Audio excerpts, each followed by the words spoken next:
about 61 games. Compare it to any other season's suspension amounts. They haven't made a comparison yet. I'm not sure where I would. I'm not sure where you'd be able to find it either, unless it was in that article, and I don't know what. But I think it'd be interesting to see because it has been a lot of suspensions. Yeah. So I'm not sure where you could find it right now, and but what are these guys doing? Especially since so early in the season, usually you're better with the rules earlier on, and then as the year goes on, and there's different interpretations of the rule, then that's where things seem to get lost in translation. Yeah.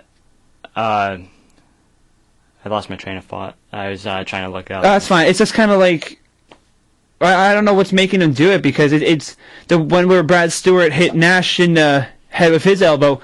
That one looks kind of bad because Brad Stewart's not as big as Rick Nash, and I think it looked like Brad Stewart might have jumped into it a little or really leaned into it to get his elbow up there. So that looks kind of dirty. But then you have some other plays where it's just by the books. I think part of it might be the player safety in the new CBA. Do you think people are, again, watching for it more? They're watching injuries more and concussions a lot more. A stat came up on Twitter yesterday. I forget who tweeted it. But there's been one stat saying concussions are up 30% this year as compared to any other NHL year. Okay, that's because they're watching for it. That's because more are being reported by players instead of them playing through it. Right, and I think also another factor that's been coming into Shanahan's suspensions is that what was it? That when Rick Nash was hit, he was hurt early in the game and did not return. That was factored into the suspension. Yeah. So, I think you're right. I think that's unprecedented. Yeah, the players want more safety on them. Right. And that's what they got in the new CBA. I think that's what's adding to these more suspensions, fines, and such. Right. So, I don't know. It's again, the whole player safety in hockey is again kind of blown up in the recent years, and how do you sort it all out? And that's why again I don't want to blame it all on Brendan Shanahan because it's not an easy job. It's hard to kind of figure it out, but it's easier to suspend someone right now than go over the debate of fighting, because the hits are, as we see, more dangerous. Yeah, I think we talked about that last time we were on the air. Is that they're more dangerous because you're not when player's not expecting that big hit. Right, and when both players are kind of exactly, it's the unexpected part, and also moving at higher speeds. Yeah. Factors into it. So, and it's I don't know what's gotten into players because again I haven't been able to keep up with all of it. It's just been a new thing all the time because I don't have time to watch all the games around the league, and then it's almost become like a common occurrence at this point, which is sad. Yeah, it's I think the respect level needs to increase in the NHL, but I don't know how that would how anyone would go about doing that. I don't know how you do that either, aside from taking the helmets off of players, but that's never going to happen again. Never. Unless Craig McTavish comes back. Yeah, but then they probably decrease the size of the shoulder pads, and of course the hitting would probably be a little more, boarding would be a lot more another thing they could do enforced would be to increase the ice surface. That's right. That's one thing we always go back to, which wouldn't be bad. It'd just be a while for people to adopt.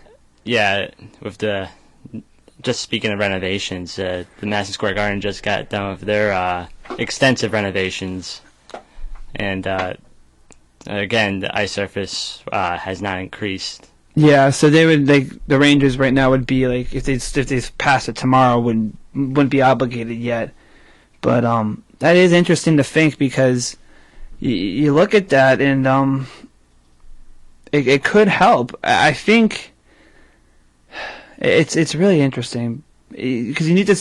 I think the one thing that they might need to do is to start maybe putting more preseason games on there and test it, or put some AHL games on wider ice and see how it affects.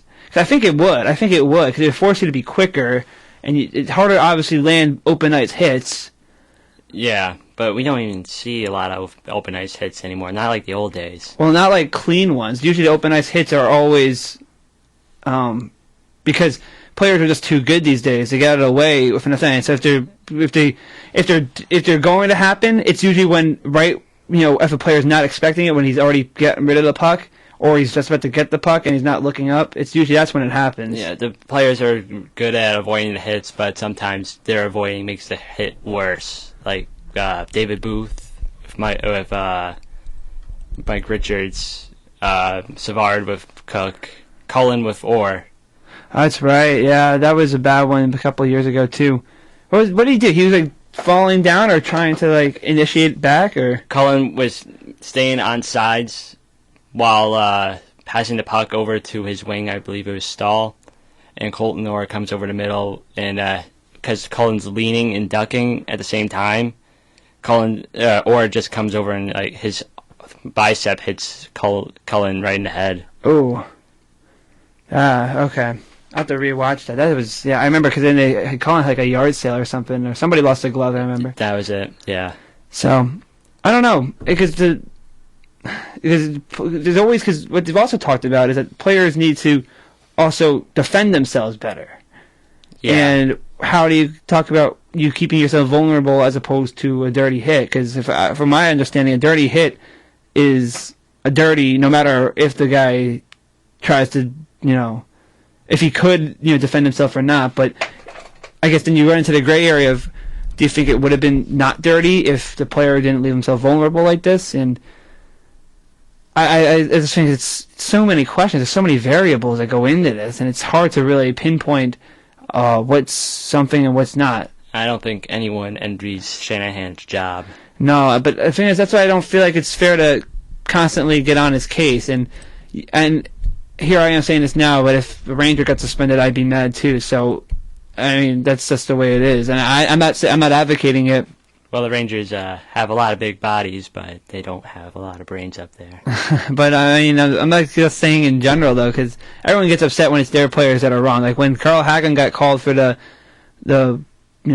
penalty against the suspension against Daniel Alfredsson for the elbow, when Alfredsson was gone for not even the whole game, I don't think, or he's out for one game. But he was out for as long as Hagelin was suspended. I'm not sure if he needed that time to recover, but... Oh, he did? Okay, I don't remember that. All right. Well, then that was good, at least. It was kind of an eye for an eye kind of thing. But yeah, and that's when it gets you mad as a fan, is when the stuff's all inconsistent. Like, when we referring back to that high sticking point, it's high sticking. People know that you need to be, whether or not it's intentional or not, because usually it's not intentional, you need to make sure the stick does not hit the player in the head. Because if it does, it's automatically a high sticking penalty. You can't debate that. Yeah, it's all about that gray area. And it's all about defining it. And it's hard to define what is 2 games, what is 5 games, what is 10 games, because there's so many different things coming into it. It's all these, because... The Cassian high sticking on Gagne, clearly reckless. Hagelin elbowing Alfredsson in the corner, and then apologizing as soon as he got hit, and even afterward, there's not too much intent there. Yeah, but again, anyone can apologize, and how sincere it is, you can't measure that, and it's hard to measure that, even if you have lie detectors or whatever you call it. So I know what you're getting at, because there's something like remorse, or when like Derek Stepan got hit by Troy Brouwer looked like like nothing had happened.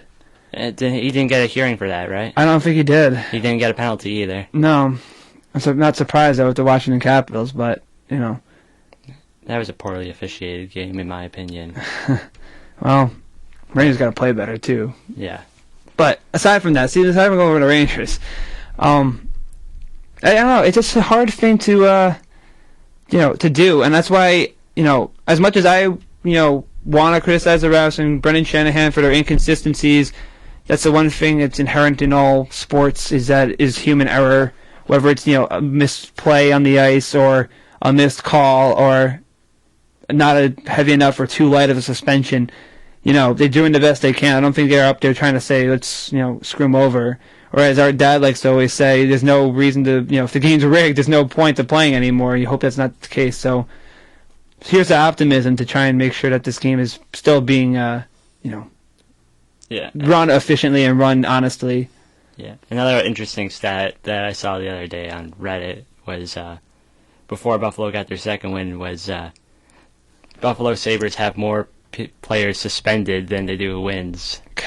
But now they have the same amount. Coletta and Scott are both suspended. Man, oh man.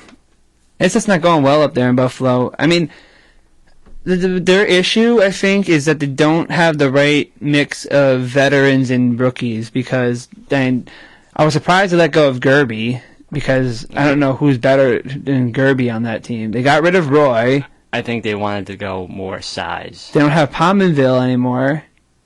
Yeah, it seems like it's going to be a rebuilding year for Buffalo. Because they have Grigorenko, who's looked good, but obviously just, again, in the same boat as Forsberg, trying to, get accustomed to the NHL and just grow. I mean, I couldn't even tell you the whole roster. I know they have Steve Ott, and Thomas Vanek, who are their, switching captains. I don't know. It's just Buffalo just needs to. I think they're all still upset over that Miller hit. They don't want to be a small European team anymore. They don't want to have guys like Derek Roy or Nathan Gerby or Luke Adam on their team anymore. They want to be the big bad Bruins. Yeah, and that's kind of where they have to be in their division when you have to deal with Ottawa, and Montreal, and Boston. Detroit is not exactly as gritty, but they have enough bodies. Yeah, I wouldn't say Tampa or Florida really are big and bad, but looking at the roster now, they only have 2 guys under 6 foot. Wow, and who are those guys under 6 foot? Tyler Ennis and Johan Larsson. All right. So Larsson is 5'11" anyway. So okay, how tall is Grigorenko? Grigorenko is 6'3". Oh wow, he's bigger than I thought. Yeah. I thought he'd be like just 6 foot then. Okay. Yeah, he's born on May 16th, 94. Man, that's crazy. You're older than him, Jack. Yeah, I feel old. Yeah, so that's that. I just try to, I think Buffalo's got to figure it out. If you look at Buffalo's roster a couple of years ago, they were just that small team. Yeah, like they had Maxim Afinogenov, and they had so many crafty players on that team that made them so dynamic. And they had Ryan Miller, I guess if you want to say in his prime, at that time and age. Yeah, a couple of. Had Briere. Danny Briere is not 6 foot. Yeah, a couple of disgruntled Sabre fans that I've seen on chat room or these comment threads and such.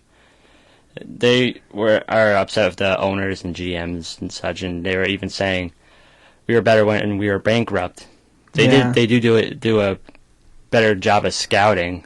I think they scouted out Briere, Jury, Afinogenov. Mm-hmm. But Jury wasn't drafted by them. They're trying to play the big money thing now. Well, instead of going after the best players they can at a cheap price. Well, they learned after Elena that they can't do that. Philly Elena's kind of just been nothing since the 2010 season. It wasn't even that much when he signed the contract either. He had a couple of games in the playoffs for the Flyers, right? Yeah. That's what got him that contract. That's true, yeah. But there was he made it all. It was 2010, right, when the Flyers went all the way to the Stanley Cup against Chicago. Yes. So that's where he got it. Yeah. Yeah. Okay. That's like Brian Bickle, who's picking it up now, but that's another story. So that being said, I think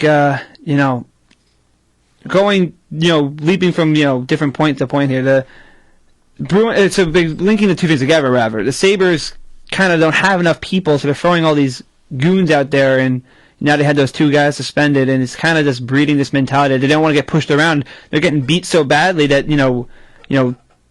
tensions boil over, and something bad's going to happen. So it's they got to find a way to just try and get themselves built up. They're already. I don't want to say it yet because it's still early and things can happen, but Buffalo's really not looking at another losing season and another non-postseason. Yeah, a lot of people are saying that Buffalo not trading Miller right now is hurting his trade value. Yeah, because now he's looking worse and worse. And do you know there's going to be a team that needs a goalie? That's the thing, though. I think there needs to be a market first. It's still early.